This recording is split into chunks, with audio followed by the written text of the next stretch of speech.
In this section, we're going to expand our vocabulary of functions, functions of time that we can find the Laplace transform of those functions. And we're going to also, at the same time, learn about some general properties of Laplace transforms that will be useful in a lot of different situations, different applications of Laplace transforms. In the previous section, we looked at some simple applications of Laplace transforms to differential equations. We're not going to talk a lot about differential equations in this section, but we will return to applications of differential equations a little later in the chapter after we learn a lot more about kind of some general facts about Laplace transforms. Everything's based on the definition of Laplace transforms, which we worked with quite a bit in the previous section.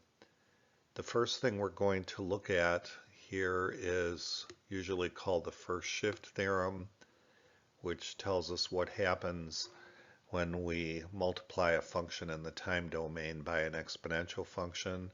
We just end up getting a shift in the Laplace transform domain. This is property number 3 in my table. The proof is pretty simple, so I think it's worth looking at the proof here. We're going to start out the proof, like all the proofs that we've looked at in this chapter, by just taking whatever we're trying to find the Laplace transform of and plugging it into the definition here. So we replace f in the definition by e to the at times f, and that gives us this expression for the Laplace transform that we want. Of course, we can combine the exponentials, and that gives us this. And if you compare that to our original definition, it's basically the same thing except with s replaced by s minus a. So that's the proof of the first shift property number 3 in my table. Here is an example, an application of the first shift property.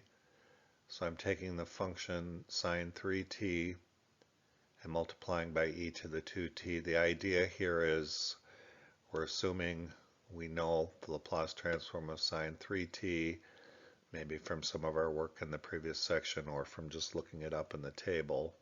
The Laplace transform of that function is 3 over s squared plus 9. That's number 15 in my table. So when I take that function and multiply by the exponential according to the shift property that we just used, I should get the transform of that function except with s replaced by s minus 2. So if we look down here at f of s, the transform of sine of 3t, our final answer then is just the same function, except everywhere we had an s in f of s, we replace s by s minus 2, a shift in the Laplace transform domain. So that would be the Laplace transform of e to the 2t times sine of 3t. Also a little bit of notation. I remarked over here in the box, from now on a number over an equal sign refers to a formula in the table that I handed out. So you'll want to keep your table handy and keep referring to it from now on. You may want to take a few notes also as you're going through these videos, and of course you can stop and pause the videos anytime you need to do that to assimilate something or review something or think about something or just to try something on your own. Here's another application. It's very similar to the one we just looked at, except now I'm thinking of f of t as being cosine 3t as being my known function. So maybe from our work in the previous section or else from our table, let's say we know the transform of cosine 3t is s over s squared plus 9. Just another application of the shift property, number 3 in my table.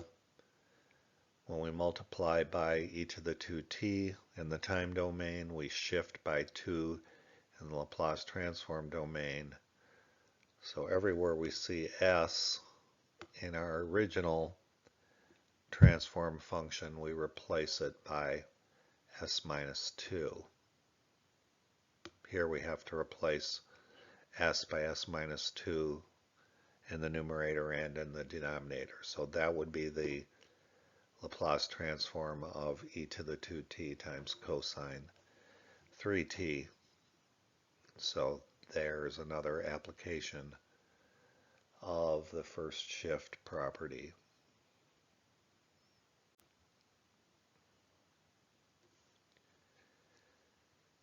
Number 4, property number 4 in my table tells us what happens when we take a function in the time domain and multiply by a power of t. Another very interesting and useful property of Laplace transforms. Turns out when we do that, we just end up getting the nth derivative of big F multiplied by -1 to the n. Again, the proof is just a fairly straightforward application of the definition, so I think it's worth looking at the proof here. So with f of s, the definition of Laplace transform is that integral.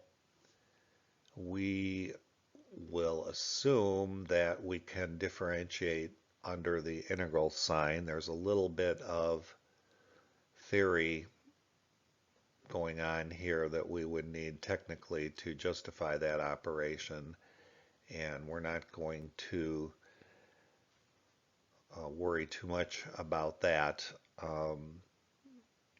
But if that's something that with more of a background in analysis you can investigate conditions under which that makes sense. But for any functions we're going to encounter, we're okay there.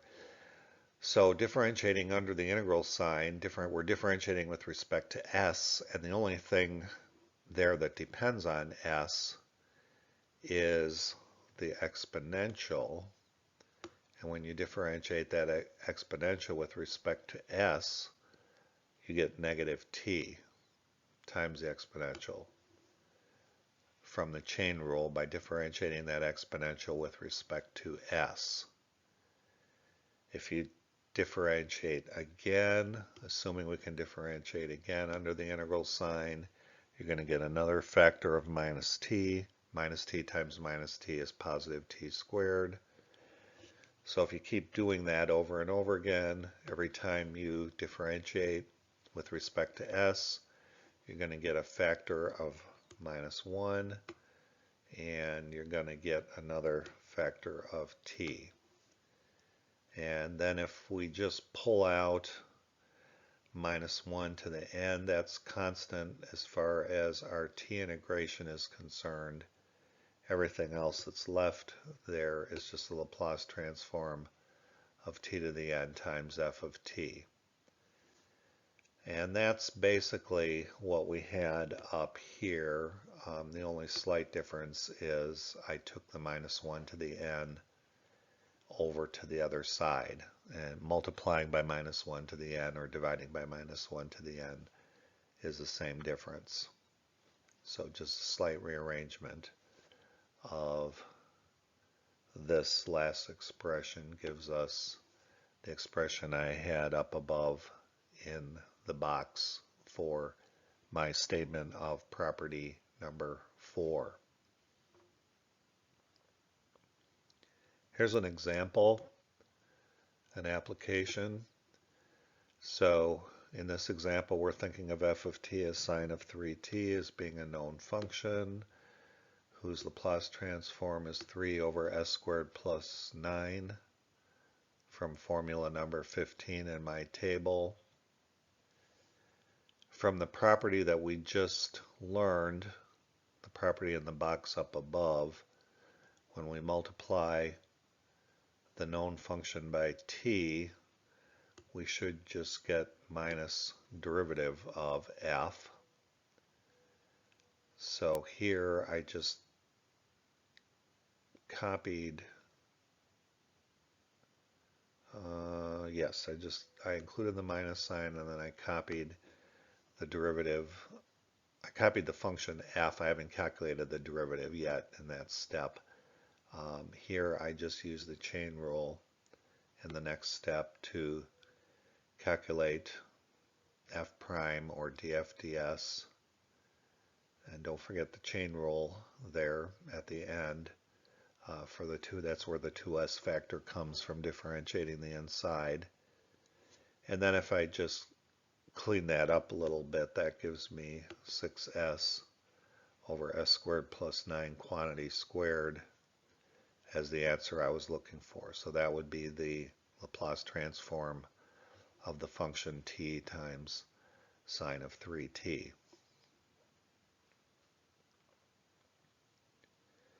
Example 4 is kind of the same kind of process, but we're going to do it over and over again. And by doing it over and over again, we will immediately have the Laplace transform of any whole number power of t. For fractional powers of t, we'll need to use the gamma function. There are some exercises in my book about that, but for integer powers of t, positive integer powers of t, example 4 will give us all the Laplace transform of those. So we'll take the Laplace transform of 1 as our starting point. This Laplace transform of 1 is 1 over s. We looked at that in a video in the previous section using the definition, and I believe that calculation, I also went through that calculation in my book using the definition. We can use property number 4 now, the property in the box up above, to find the Laplace transform of t. If we just think of t as being t multiplied by f of t, where f of t is a function that we already know. So if f of t is 1, f of s is s to the minus 1, f prime of s then would be minus s to the minus 2 from the power rule for derivatives. And then from number 4 in the box up above, we immediately get minus f prime of s is s to the negative 2, or 1 over s squared. So that's a nice fast shortcut method for finding the Laplace transform of t, which is probably simpler and faster than using the definition. And we can repeat that process as many times as we like. So here would be the next step in that chain of reasoning now. If we assume the Laplace transform of t is 1 over s squared, which we just showed, and we're thinking about using this property up here, where now my known function, I'm going to think of my known function as being f of t is t, and then the function whose transform I'm trying to find, t squared, would just be t times t, or t times f of t. So if I think of it in that way, f of t is t, so f of s then would be s to the negative 2, and then by the power rule for derivatives, f prime of s would be minus 2 s to the minus 3. So that Laplace transform would be minus f prime of s from the box up above So that gives us 2 s to the minus 3, or 2 over s cubed for the Laplace transform of t squared. And we can continue that process as many times as we like. Technically, we would be using mathematical induction, but we can pretty much see what's going on here at this point. If we do it 1 or 2 more times, Laplace transform of t cubed is going to be 3 factorial over s to the 4th, and in general the Laplace transform of t to the n will be n factorial over s to the n plus 1.